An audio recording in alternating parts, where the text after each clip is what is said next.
துலாம் ராசி சுக்கிரன் உடைய சொந்த வீடு, சுக்கிரன் ஆளக்கூடியது. துலாம் ராசி சித்திரை, சுவாதி, விசாகம் இந்த 3 நட்சத்திரங்களை உள்ளடக்கியது இந்த துலாம் ராசி.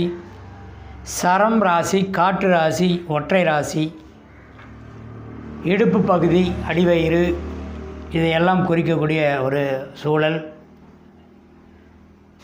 கணையம், கிட்னி பை, யூரின் பை இதையெல்லாம் ஆளக்கூடிய ஒரு வாய்ப்பு.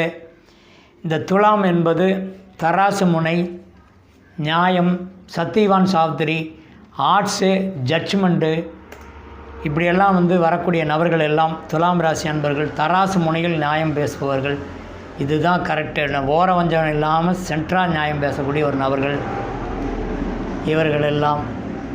இப்போ இந்த துலாம் ராசிக்கு 5ஆம் இடம் பூர்வ புண்ணிய ஸ்தானத்தில் சந்திரன், சனி இருப்பது. துலாம் ராசிக்கு 12இல் சுக்கிரன், கேது, சூரியன் இருப்பது. உடல்நிலை, உடல் பீடை, சின்ன சின்ன ஏதாவது சுப விரய செலவுகள் எல்லாம் இருக்கும். அதே மாதிரி அஷ்டமச்சனி, விரயச்சனி, கண்டச்சனி, கர்மச்சனி இதெல்லாம் நடந்து கொண்டு ஒரு போர் யுத்தம். இந்த யுத்தத்தை எல்லாம் கடந்து கொண்டு சொல்கிறாங்க இல்லையா, கேட்குறவனுக்கெல்லாம் பதில் சொல்லிகிட்டு இருக்கிறேங்க, அப்போ ஃபைனல் பண்ண முடியல அப்படின்னா குடுக்கல் வாங்கல், விரோதம், மனவிரோதம், அதே மாதிரி உறவுக்குள் பகை, இது போன்ற சில விஷயங்கள் எல்லாம் நீங்கள் இதையெல்லாம் 12ங்கிறது எதிரிகளிலேருந்து நாம் நல்லா இருக்கு, நான் ஓடி ஓடி பாடுபடுறோம், அதை பண்ணுறோம், இதை பண்ணுறோம், ஆனால் பார்த்தீங்கன்னா எதிரிக்கு சாதகமாக அமையக்கூடிய ஒரு சூழல் எல்லாம் இருக்கும். யார்கள் இவர்களெல்லாம் நியாயத்தராசு, தான் கெட்டாலும் பிறர் கெடக்கூடாது அப்படின்னு நினைப்பாங்க. ஆனால் இவர்கள் தேரவே முடியாது, எந்திரிக்கவே முடியாது. இப்போ ஒப்பேரி கதையாக தான் இருக்குவீங்க கதையெல்லாம். அதனால் இந்த துலாம் ராசி அன்பர்கள் நான் என்னையா பாவம் பண்ணேன் அப்படிங்கிற மாதிரி சில விஷயங்கள் கேள்வி கேட்டுட்ருப்பாங்க. இந்த 7க்கு உடையவர் அப்படிங்கிறது செவ்வாய். இந்த 7க்கு உடைய செவ்வாய் ஜாதக ரீதியாக துலாம் ராசி 9ல் உட்காந்துருக்கார். செவ்வாய் 7க்கு உடையவர் செவ்வாய் 9ல் உட்காந்துருக்கார். அப்போ என்ன ஆகுதுன்னா, இந்த துலாம் ராசி அன்பர்களுக்கு வரன் தேடும் நபர்கள் எல்லாம் கொஞ்சம் தொலைதூரம் வரன் பார்க்க வேண்டிய ஒரு நிலை. உறவில் அல்லாது கொஞ்சம் உறவுக்காரர்களாக இருக்கலாம். உறவில் அல்லாது, அதாவது இரத்த வழி உறவு அல்லாமல் உறவாக இருக்கலாம். இது போன்ற வரன் அமைவதற்குண்டான ஒரு வாய்ப்புகள் இருக்கலாம். அடுத்து பார்த்திங்கன்னா, இப்போ இந்த துலாமுக்கு 7ஆம் இடம் 7க்குடைய செவ்வாய் புதனுடைய வீடு சிக்னேட் பண்ணுறாரு. அப்போ அந்த 7க்கு உடையவர் அப்படின்னா வரன் அமையக்கூடிய ஒரு நல்ல வாய்ப்புகள் இருக்குமா அப்படின்னா, போராடி கொண்டு இருக்கிறார்கள். அந்த வரன் வாய்ப்பெல்லாம் வந்தது போனது, வந்தது போனது. இனி வரக்கூடிய வாய்ப்பெல்லாம் இந்த ஐப்பசி டு கார்த்திகை இதெல்லாம் சில மாற்றங்கள், சுபகாரியங்கள் நடக்க ஒரு நல்ல வாய்ப்பு இருக்குமா அப்படின்னு கண்டிப்பாக இந்த வாய்ப்புகள் அமையும். நீண்ட நாட்களாக ஒரு தொழில் தொடங்குவதற்குண்டான ஒரு அறிகுறி, அதுக்குண்டான ஒரு வாய்ப்பு, அந்த எண்ணங்கள் ஈடேறும். திடீர் அதிர்ஷ்ட வாய்ப்பு அப்படின்னா ஏதாவது புதையல் கிடச்சிருமா, இல்லை லாட்டரி சீட் ஏதாவது புதுசாக அடிக்குமா, அது மாதிரியான ஒரு வாய்ப்புகள் எல்லாம் இனி துலாம் ராசி அன்பர்களுக்கு அமையப்போகின்ற ஒரு வாய்ப்பு இருக்கலாம் அப்படிங்கிறது. இந்த முதல் காலம், 2ஆம் காலம், 3ஆம் காலம், 4ஆம் காலம், இந்த 4 காலமாக 4, 12, 120 ஆயிலி சாணம் வருடம் 120, 30, 30ஆக 4 களமாக பிரித்து மனிதனுடைய வாழ்க்கை செயல்படுகிறது.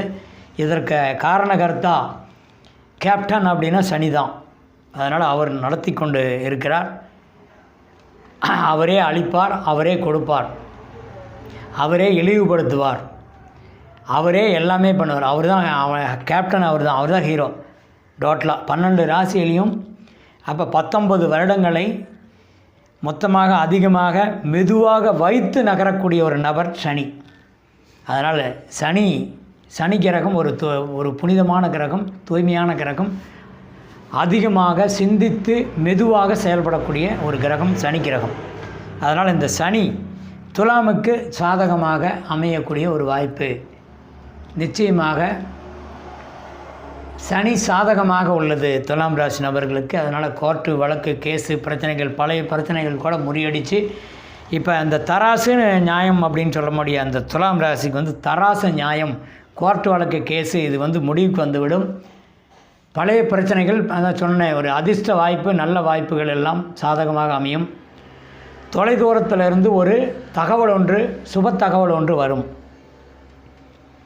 அதனால் வந்து இது வந்து சுப தகவல், நல்ல தகவல்கள் ஒன்று வந்து சேரும்.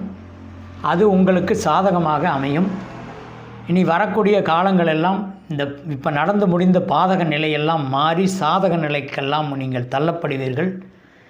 முடிந்தளவு வந்து நீங்கள் உங்களால் முடிந்தளவு எப்பயுமே வந்து ஜென்ரலாக நின்று நியாயம் கொடுக்கக்கூடிய நபர்கள் தான் இருந்தாலும் பரவாயில்லை. முன்னோர்களை பெரியோர்களை வணங்குங்கள். பெற்றவங்க வந்து ஏன்னா ஒரே ஒரு விஷயம் அடிக்கடி நான் சொல்லிகிட்டு இருக்கிறது, பெற்றவங்க உயிரோடு இருக்கும்போது அவர்களுக்கு பணிவிடை செய்து பராமரித்து நல்ல அந்த மனதை உள்ள ஆசீர்வாதம், நல்ல ஆசீர்வாதத்தை வாங்கி கொள்ளுங்கள். அதுதான் கடவுள். அவர்களுடைய ஆசீர்வாதம் பெறுவது தான் இறை. வேறு எங்கேயுமே உலகத்தில் எங்கேயுமே இறை அப்படிங்கிறது வந்து நாமளாக வந்து உருவாக்கப்பட்டது, இறைங்கிறது வச்சுக்கிட்டது. அதனால் வந்து இங்கே இருக்கும் இடத்தை விட்டு எங்கெங்கே தேடுகின்றால் யானை தங்கமேங்கிற மாதிரி இருக்கிற இடத்தை விட்டு இல்லாத இடம் தேடி எங்கெங்கோ அலைகின்றார் ஞான தங்கமேங்கிற மாதிரி ஒரு பாடல் வரிகள். அதுபோன்று இருக்கும் காலத்தில் பெரிய வந்து அப்பா அம்மா வந்து அவங்கள நல்லா வச்சுக்கணும், நல்லா பார்த்துக்கணும். அவங்களுக்கு இருக்கும்போதே ஆசைப்பட்டதை வாங்கி கொடுக்கணும். என்ன தேவையோ அதுக்குண்டான அந்த பராமரிப்பு அப்படிங்கிறத கரெக்டாக பண்ணணும். எல்லாம் முடிஞ்சு போன பின்னாடி கொண்டு போய் திதி கொடுக்கறது, சுரக்காய் பிடிக்கும், வெண்டைக்காய் பிடிக்கும், அப்பளம் பிடிக்கும், பாயாசம் பிடிக்கும், வடை பிடிக்கும், போண்டா பிடிக்கும் அப்படின்னு கொண்டு படையில் வைக்கிறதுல இல்லை ஆசீர்வாதம். 10 பைசா யூஸ் கிடையாது. அதனால் வந்து அதாவது கத்தையாக பணத்தை வச்சு படுத்திருக்கிற குபேரனாக இருந்தாலும் முடியாது. நீ கடைசியில் கொண்டு போய் அங்கே ராமேஸ்வரத்தில் கொண்டு போய் திலகோமம் பண்ணுறேன்னு சொல்லி அங்கே கொண்டு கொட்டினாலும் பாவம் தேராது. அதனால் முடிஞ்ச அளவுக்கு அது பொதுவான ஒரு இது வந்து இருக்கும்போதே சரி பண்ணிக்கணும், அதை வச்சுக்கணும். அவங்களுடைய முழு ஆசீர்வாதத்தை வாங்கி கொள்ள வேண்டும். அதுபோன ஏன்னா இந்த தராசு அப்படிங்கிற ஒரு நிலையில் வச்சு பராமரித்து கரெக்டாக மெயின்டைன் பண்ணக்கூடிய ஒரு நபர்கள் தான் துலாம் ராசி நண்பர்கள். அதனால் அதில் வந்து விட்டு விடாதீர்கள். நீங்கள் இன்னும் ஒரு 4 பேர்த்துக்கு இதை எடுத்து சொல்லலாம். கருத்தை சொல்கிறவங்க தான் நமக்கு தெரிஞ்சதை ஒரு 4 பேர்த்துக்கு சொல்லலாம் அப்படிங்கிற மாதிரி ஒரு கருத்தை பரிமாற்றம் பண்ணக்கூடிய ஒரு நபர்கள் தான் துலாம் ராசி நண்பர்கள். முடிந்தளவு அவர்கள் முடிந்தளவு வந்து எவ்வளோ உதவி செய்யணுமோ அந்த அளவுக்கு உதவியை தனக்கு இல்லை என்றாலும் பிறருக்கு செய்யக்கூடிய ஒரு நபர்கள் தான் ஆண் பெண் இருபாலருமே. நல்ல நோக்கம் கொண்டவர்கள், நல்ல எண்ணம் கொண்டவர்கள், தராசு முனையில் நடுவர் நல்ல தீர்ப்பு கொடுக்கக்கூடிய ஒரு நபர்கள். அதில் எந்த விதமான பாதகமும் இல்லை. நல்ல காலங்கள், இனி வரக்கூடிய காலங்களெல்லாம் ஒரு பொக்கிஷ காலமாக அமையக்கூடிய ஒரு நல்ல வாய்ப்பு. படிக்கும் தருவாயில் உள்ள நபர்கள் 4ஆம் பாகத்திற்குரிய குரு நல்ல நிலைமையில் இருக்கின்ற காரணத்தினால் படிப்பை தொடரலாம். நீங்கள் ஏதாவது அறுவை சிகிச்சை இந்த மாதிரி வந்து ஏதாவது எடுக்கக்கூடிய ஒரு வாய்ப்பு, மெடிசன் எடுக்கக்கூடியது, பிபாம் பண்ணக்கூடிய ஒரு நபர்கள் இந்த மாதிரி ஒரு வாய்ப்பெல்லாம் எடுக்கக்கூடியதெல்லாம் இப்போ எடுக்கலாமா, இதை படித்தா நல்லா இருக்குமா அப்படின்னா கண்டிப்பாக எடுக்கலாம். ஆராய்ச்சி திறன் பொருந்திய நபர்கள், பிரமாதமான ஒரு நல்ல அருமையான ஒரு நேரம் இனி அதை எடுக்கலாம். குழந்தை பாக்கியம் அப்படிங்கிறது அந்த ஒரு எதிர்பார்த்து கொண்டு இருக்கக்கூடிய ஆண் பெண் இருபாலருமே 5ஆம் இடத்திற்குடையவர் 6இல் உள்ளார். புத்திர ஸ்தானாதிபதி நல்ல நிலைமையில் நல்ல நட்சத்திர தோரணையில் அமைந்திருக்கக்கூடிய ஒரு மாற்றம் தெரிகிறது. அதனால் உங்களுக்கு அந்த எண்ணங்கள் ஈடேறும். சுப செய்தி, நல்ல செய்திகள் விரைவில் வந்து சேரும். நினைத்த வரன் அமையும். நினைத்தபடி நினைத்த வரன் அமையக்கூடிய ஒரு நல்ல வாய்ப்பு. அதனால் முடிந்தளவுக்கு இந்த வழிபாடு நான் சொன்னது தான், இதெல்லாம் கரெக்டாக வழிபாடு கரெக்டாக பண்ணுங்கள். காக்கை குருவிகளுக்கு உணவளித்தல், ஈசானியத்தில் வந்து ஏதாவது தண்ணி வைங்க. காக்கை குருவிகளுக்கு உணவிடுங்கள். சிறுதானியம் ஏதாவது இட்டு தண்ணி கொஞ்சம் வைங்க. காக்கை குருவி வந்தால் குடிச்சிட்டு போகும், சிட்டுக்குருவி வந்து குடிச்சிட்டு போகும். இப்போ உங்களுடைய முன்னோருடைய பாவ கர்ம வினைகள் இதில் தீரும் என்பது ஐதீகம். அதனால் வந்து முடிந்த அளவு நீங்கள் என்னுடைய அனுபவத்தை பகிர்ந்து கொடுக்குறேன், முடிஞ்ச அளவுக்கு வந்து நீங்கள். அதனால் வந்து இது எல்லாமே என்னுடைய 27 வருட ஜோதிட அனுபவ பொக்கிஷங்கள். அதனால் இது வந்து மக்களாகிய உங்களுக்கு செய்யக்கூடிய சேவைகள், கொடுக்கக்கூடிய ஒரு பொக்கிஷங்கள் தான் பகிர்ந்து கொடுக்கின்றேன். எந்த விதமான சந்தேகங்களோ எது வந்தாலும் நம்மளுடைய சேனல்கள் வந்து பின்னாடி இருக்கக்கூடிய வாய்ப்பு, அந்த சேனல் யூடியூப் சேனல் வந்து கொடுத்துருப்போம். அதில் வந்து நீங்கள் அந்த நம்பர் வந்து கான்டெக்ட் பண்ணிங்களா எந்த விதமான டவுட்டும் வந்து கிளியர் பண்ணிக்கலாம். நீங்கள் அதை ஏதாவது எடுக்கிறனால எடுத்துக்கலாம். வேறு எனி டவுட் எது வந்தாலும் முடிஞ்ச அளவுக்கு வந்து நீங்கள் தொடர்பு கொள்ளலாம். என்னுடைய இது வந்து இந்த வழிபாடு முறை அப்படிங்கிறது வந்து ஜாதக ரீதியாக வந்து எந்த ஒரு விஷயமும் இந்த பரிகாரம் அப்படிங்கிறது வந்து நாம் வச்சுக்கிறது தான். பரிகாரங்கிறது நாம் வச்சுக்கிறது. ஆக நிச்சயமாக பரிகாரம் அப்படிங்கிறது ஒன்றுமே கிடையாது. ஜோதிடத்தில் வந்து நீங்கள் காலம் இருக்கும் வரை பெற்றவங்க வந்து பெரியவங்க வந்து இருக்கும்போது அவங்கள அந்த வழிபாடு பண்ணணும், முறையாக வச்சுக்கணும்.